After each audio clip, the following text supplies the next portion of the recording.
Olá, bom dia. Hoje é sábado, 30 de novembro de 2024. E hoje nós vamos falar de comportamento e de mudanças. O título, né? O título Resistência à Mudança. Essa é uma questão que muitas pessoas às vezes não percebem ou não entendem a existência da resistência à mudança. Isso é algo que muitas vezes está entranhado dentro de nós. Verbalmente nós falamos que queremos mudar, que queremos fazer coisas diferentes, que queremos agir de modo diferente, mas existe uma resistência interna. Tipo, por que que você não faz aquilo que deveria fazer para mudar? Em terapia, por exemplo, já deparei-me com esse tipo de problema, né? No sentido de que a pessoa declara que quer mudar, mas quando você sugere, por exemplo, uma pequena mudança na rotina da pessoa, ela resiste. Ah, mas isso é difícil, mas isso eu não consigo fazer, e coisas desse tipo. Outras resistências é relacionada aos outros. O que os outros vão pensar se eu passar, por exemplo, a dizer não.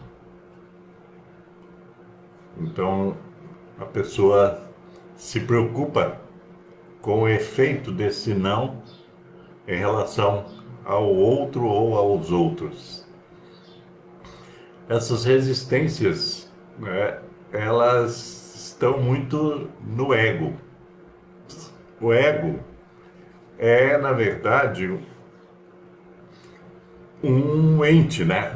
É como se fosse um personagem vivendo na psique da pessoa. Então, esse é o ego normalmente, tá? Existem muitas definições, explicações sobre o ego.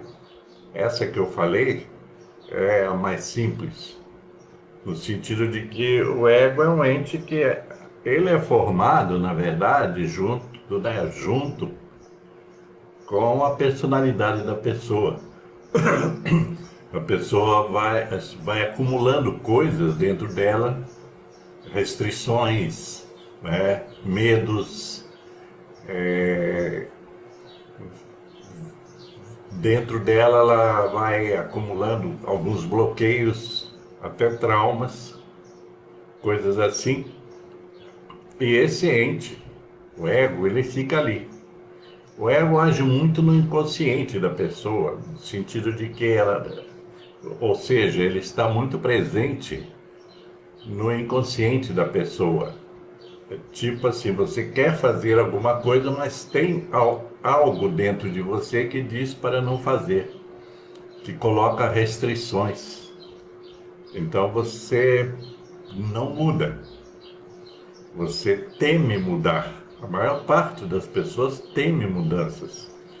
É aquilo que eu falei, as pessoas declaram que eu quero mudar, eu quero ser uma outra pessoa, etc. Eu quero fazer algo melhor por mim.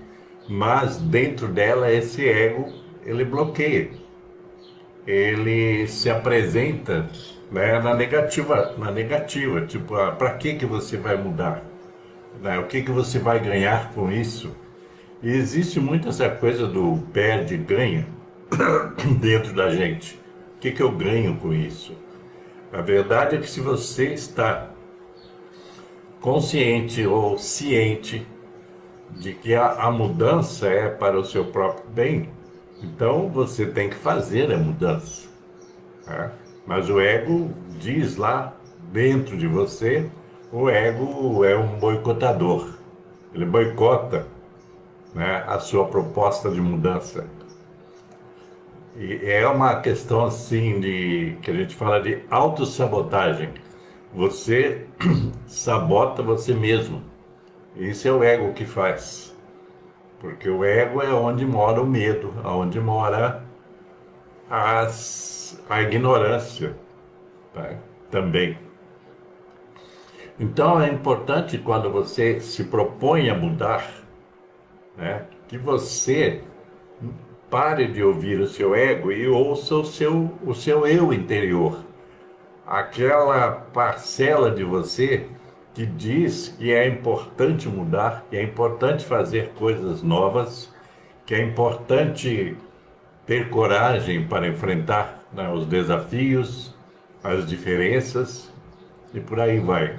Muita gente, inclusive, boicota a própria cura quando a pessoa está doente, né, com alguma doença, seja física ou seja algum desconforto emocional.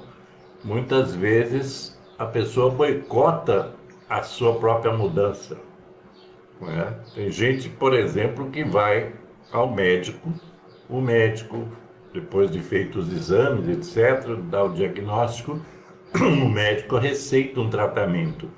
E a pessoa sai dali já boicotando o tratamento, quando ela diz: será que é isso mesmo? Será que esse médico está certo? Será que esse médico é bom? Será que esse remédio vai fazer efeito? E então aí começa já o boicote. O boicote é aquilo que a gente chama de cura, de melhora. Então isso acontece o tempo todo. Muita gente atrapalha o seu próprio processo de cura quando essas resistências elas aparecem. A resistência, por exemplo, ao novo. Como é que eu vou viver a partir de agora se eu passar a discordar das outras pessoas? Se eu passar a pensar diferente das outras pessoas? Como é que vai ser a reação das pessoas para comigo? Então você entra nesse campo da negação, né? Da indagação, e aí a mente vai funcionar nesse nível negativo, quer dizer, isso está errado, isso não vai funcionar, etc. Você vai ter que procurar outro médico, e por aí vai. Então, nós somos os grandes sabotadores de nós mesmos, e você precisa entender isso. Então você tem que parar de sabotar a si mesmo. Quer mudar, quer melhorar, quer, né, buscar a cura de algum mal-estar, etc., você tem que se concentrar, né, na proposta de fazer melhor por você, de algum modo. Muita gente busca, por exemplo, eu já observei isso, as pessoas buscam, por exemplo, o centro espírita, né? Então vão lá fazer um tratamento que é chamado um tratamento espiritual. Mas a pessoa chega lá, não chega lá com fé, sabe? Acreditando que aquele tratamento vai fazer bem para ela. A pessoa já chega lá duvidando. Será que isso vai funcionar? Será que isso é real? E aí, então, a partir do momento que você tem esses pensamentos, você já bloqueia qualquer ação que possa vir a beneficiá-lo, a pessoa. Então, existem 1000 momentos onde as pessoas resistem a tudo. Tá? Resistem a uma ideia. Quando você coloca uma ideia, um pensamento, a pessoa já questiona: mas será? Da onde que ele tirou isso? Será que isso é verdade? Tal, pronto, já boicotou todo o aprendizado. Então a gente boicota, é isso que eu acabei de falar, a gente é o grande boicotador, né, da gente mesmo. Somos boicotadores de nós mesmos. E muitas vezes nós nos escoramos nos outros, até para culpar os outros dos nossos fracassos. das nossas frustrações. É difícil você encontrar pessoas que se responsabilizem pelas suas escolhas. Na maior parte do tempo, as pessoas procuram sempre um culpado. Sempre tem que haver um culpado, e que não é ela. Isso está na cabeça dela. Então são mil formas, né? Existe essa resistência, a resistência psicológica, emocional, a resistência sentimental, a resistência do não fazer. Isso aí não vai funcionar para mim. Quando você fala essas palavras, isso não funciona comigo, isso é difícil, né? Eu não acredito nisso, então por que você está ali? Por que você se propõe a mudar se você não quer mudar? Essas são resistências. Então são inúmeras as resistências. Tem gente que diz, mas fulano faz a mesma coisa que eu, vive do mesmo jeito que eu e ele se dá bem na vida. Será que é assim? Nós não somos iguais, nós somos criaturas únicas. Cada um tem o seu polo, né, de crescimento, de evolução ou de involução. Nós somos assim, nós somos complexos e somos diferentes. Então o foco na mudança é uma coisa que é preciso aprender, né? Uma coisa que eu já falei em outras lives até, sobre a questão, por exemplo, da autodisciplina. Se você se propõe a mudar, você vai ter que criar um novo tipo de rotina para você, um novo tipo de disciplina para você. É você que vai criar isso. Então você vai se dedicar, por exemplo, ao estudo, né, de si mesmo. No caso do autoconhecimento, você vai se dedicar a se conhecer. Você vai passar a ser o observador de si mesmo. É difícil ser observador de si mesmo? Pode ser difícil, mas essa dificuldade ela vai estar mais ou menos, né, digamos assim, essa dificuldade ela vai estar muito ligada ao seu nível de resistência e ao seu nível de disciplina, né? Eu já passei por processo terapêutico lá atrás, aonde que no começo eu ficava, né, ciscando, tipo assim, mas isso aí acho que não funciona para mim, isso aí pode funcionar para os outros. Então você já se perde, quando você tem esses pensamentos de resistência, você já se perde. Mas a partir do momento que você diz, então eu vou fazer isso, eu vou observar isso, aí você começa ao seu processo de mudança. Todos nós precisamos mudar, porque a nossa criação, a criação quase de todo mundo, ela é precária em termos de educação, em termos de aprender a pensar. Ela é precária. Nós aprendemos padrões, nós aprendemos sob padrões muito negativos. E aí não vem o caso de culpar a família, o pai, a mãe, etc. Porque a partir do momento que você percebe que é necessário mudar de vida, mudar a postura, né? Ressignificar a sua existência, redefinir as suas condutas, à medida que você percebe isso, essa parada é com você, não tem mais os outros. E às vezes a gente atinge uma idade também que a responsabilidade pela vida da gente é da gente, não é dos outros. Eu costumava dizer, né, em terapia, tipo assim, meu pai me abandonou, a minha mãe me abandonou, e coisas assim, né? Mas isso é passado, porque agora eu não posso cooperar com novos abandonos, porque daí você começa também a se abandonar. Né? Essa coisa do abandono, da rejeição, né? Ser rejeitado pelo pai, pela mãe, por alguém na família. Você se sente rejeitado pelo professor na escola.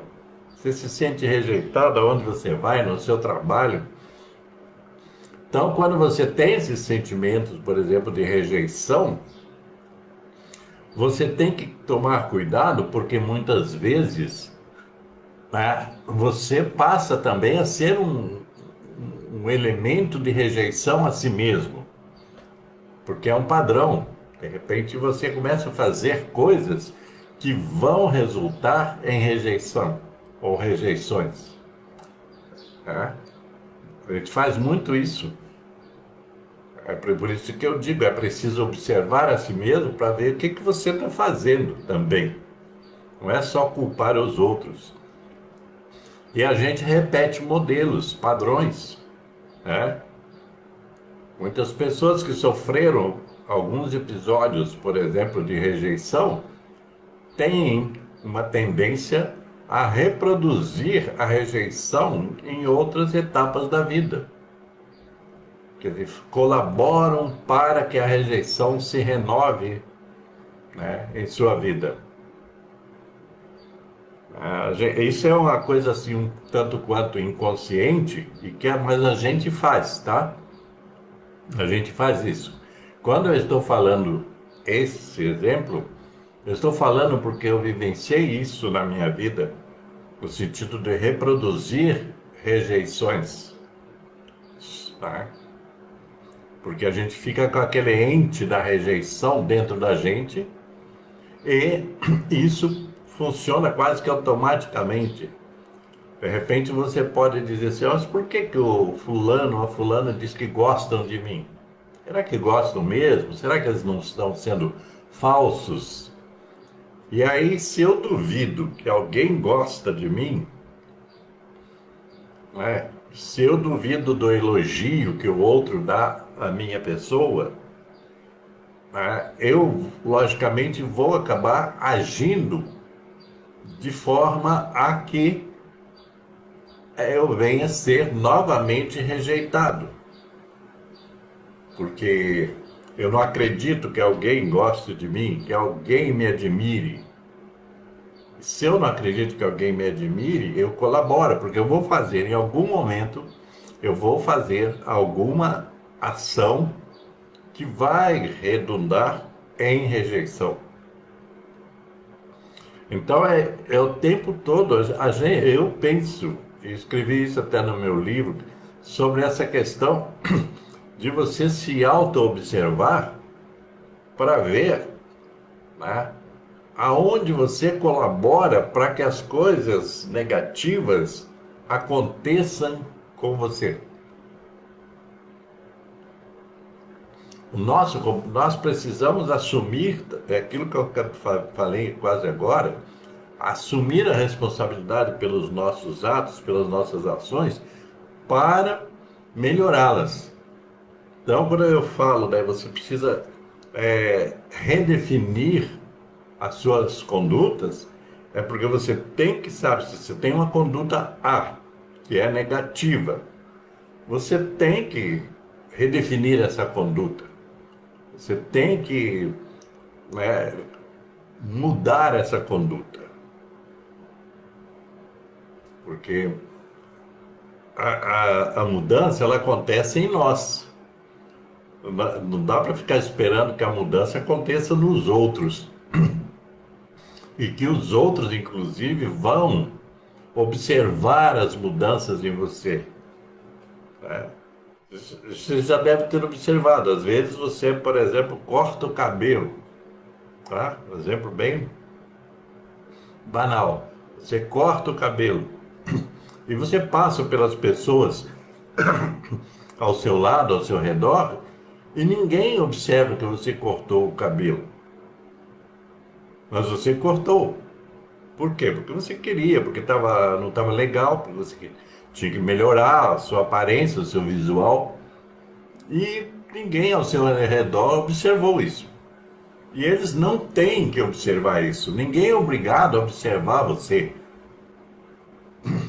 Você sim deve estar sempre se observando. Porque nesse exemplo do cabelo, eu cortei o cabelo porque eu quero ficar mais legal. Eu quero o cabelo mais bacana, etc. Né? Eu quero melhorar a minha aparência. Coisas assim. Então, eu é que quero. Eu não estou fazendo isso para os outros. Eu estou fazendo isso para mim. Para que eu me sinta bem. Para que eu me olhe no espelho e diga, "Ah, agora ficou legal, tá bacana." Né? Os outros pouco importam aí, porque os outros eles estão cuidando da vida deles. Então, essa coisa de esperar a ressonância das suas mudanças nos outros, nem sempre ela vem da maneira como que você pensa que virá, e nem sempre ela é vista, ela é valorizada. Entende? Eu me lembro que eu participava de alguns trabalhos comunitários e tal, na época, e eu estava fazendo terapia. Então eu comecei a mudar alguns comportamentos e, lógico, nessas reuniões, eu, por exemplo, passei a me expressar de modo diferente. Porque antes eu tinha algum receio de falar alguma coisa e desagradar os outros.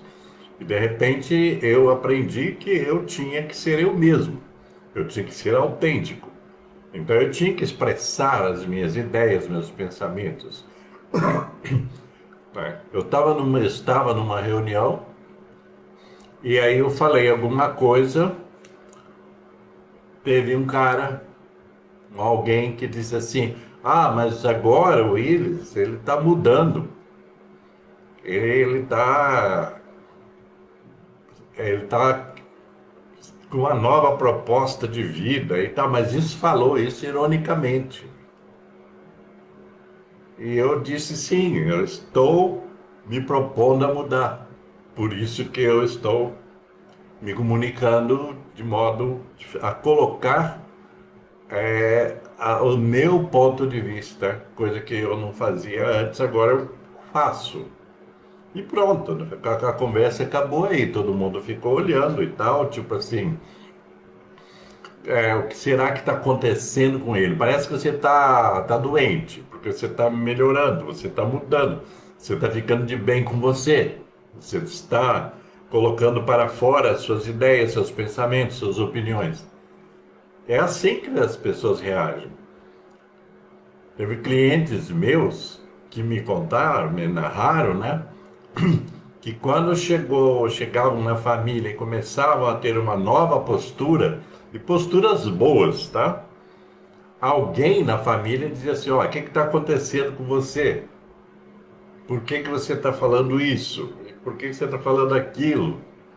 Quer dizer, como se a pessoa estivesse fazendo, né, cometendo alguma infração em ser ela mesma. Entende? Por quê? Porque as pessoas estão acostumadas a um padrão doentio, aonde que as pessoas vivem fingindo. Fingindo que é bonzinho, fingindo que concorda com todo mundo, né?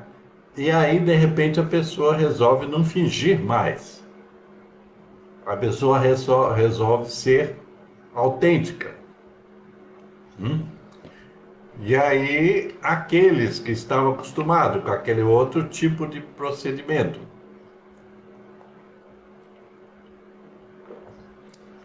Estranho. Mas eu sempre disse para os meus clientes: isso é problema deles. Você tem que estar de bem com você. Nós não precisamos estar de bem com todo mundo, isso é impossível. Mas se você, no mínimo, conseguir ficar de bem com você, estar tranquilo, estar sereno, né? Estar se expressando de modo positivo, isso é ótimo. Então, a gente precisa entender que essas resistências à mudança, elas não estão nos outros, elas estão em nós. Você que tem que fazer a sua mudança, não os outros. Os outros, em algum momento, quem sabe, poderão vir a entendê-lo. Eu sei porque isso aconteceu comigo, né? E aconteceu com inúmeras pessoas diante de um processo terapêutico de mudança, aonde que levou um tempo, mas em algum momento a ficha dos outros caiu. E tipo assim, olha, é legal, você está fazendo isso, isso é bom. Você está sendo mais autêntico, você está sendo mais afirmativo, você está sendo mais corajoso, etc.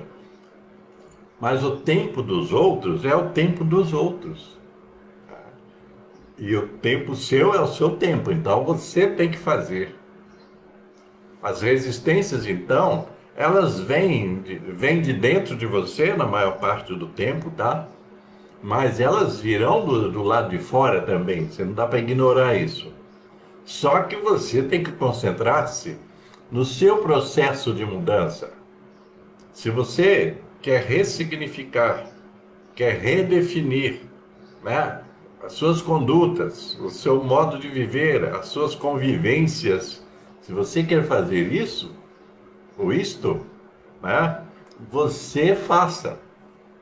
Não espere a aprovação dos outros, porque as pessoas muitas vezes se acostumam com um padrão, né, ali onde que todo mundo finge, todo mundo faz de conta e tal, mas ninguém sabe o que vai dentro de você, o que está ali, como é que você está se sentindo.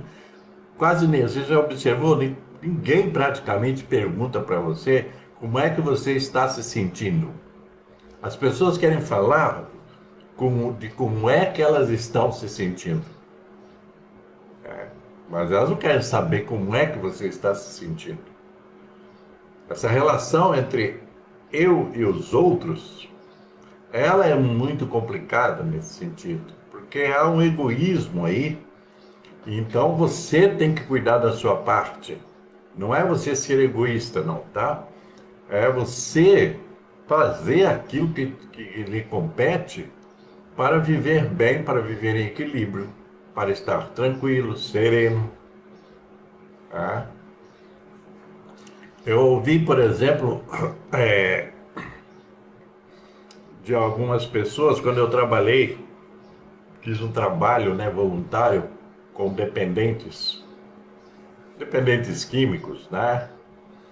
E alguns depois me falavam, né? Alguns me falavam, diziam, pô, mas eu tô querendo recuperar, eu tô querendo sair dessa, mas existem N pessoas que ficam me questionando. Ah, o que deu em você agora? Ah, agora você vai virar santo, agora você vai virar isso. Quer dizer, eu sempre disse isso para eles. Esquece os outros.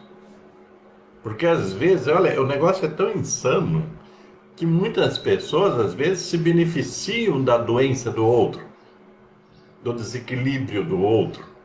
Isso acontece nas famílias, nos grupos de amizade, todas as convivências. Muitas pessoas, né, se beneficiam do desequilíbrio do outro. É meio cruel isso, né? Mas é verdade.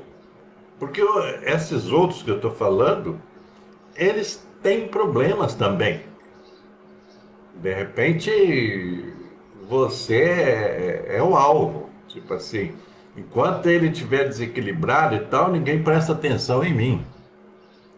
Então, essa coisa da ovelha negra da família, né, que as pessoas falam, então elegem a ovelha negra e enquanto essa pessoa que foi eleita ovelha negra ela é o alvo, o pessoal esquece dos outros, né? Esquece da conduta dos outros, etc. Os outros podem fazer mil coisas, mas a ovelha negra é ele, né? É ele.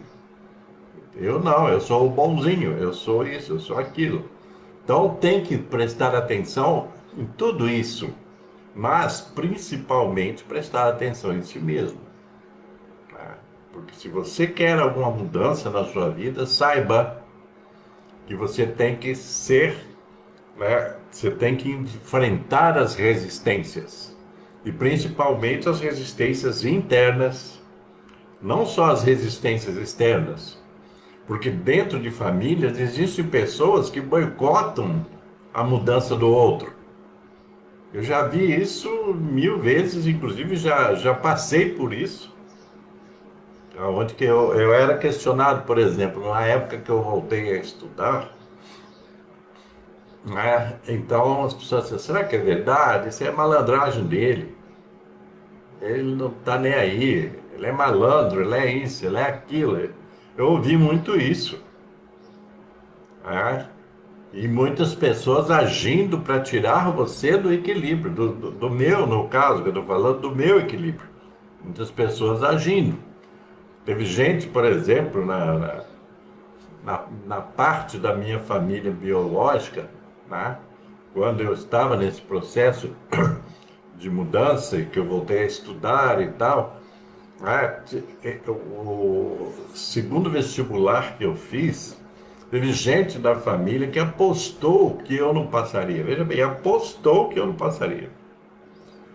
E tentavam boicotar.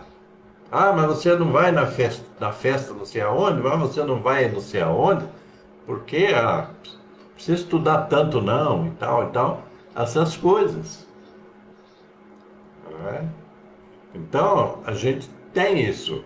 Num outro período meu aí de estudo, por outro lado, eu encontrei pessoas que estimulavam eu, me estimulavam a estudar. Muito, que legal. Conta comigo, se precisar de apoio, se precisar disso, daquilo, nós estamos aqui para você. Continua estudando, você tem que se esforçar mesmo e tal. Quer dizer, então você encontra as duas faces. Mas dentro da família tinha essas resistências. Agora, se imagine vocês, se eu entro na deles e digo assim, realmente acho que isso é só fachada minha, né? Eles têm razão. Tanto é que depois disso eu saí fora do círculo deles porque eles atrapalhavam a minha evolução, né? Então, e quantas pessoas que eu já trabalhei com elas que contavam coisas semelhantes, né? De gente boicotando o processo de mudança do outro.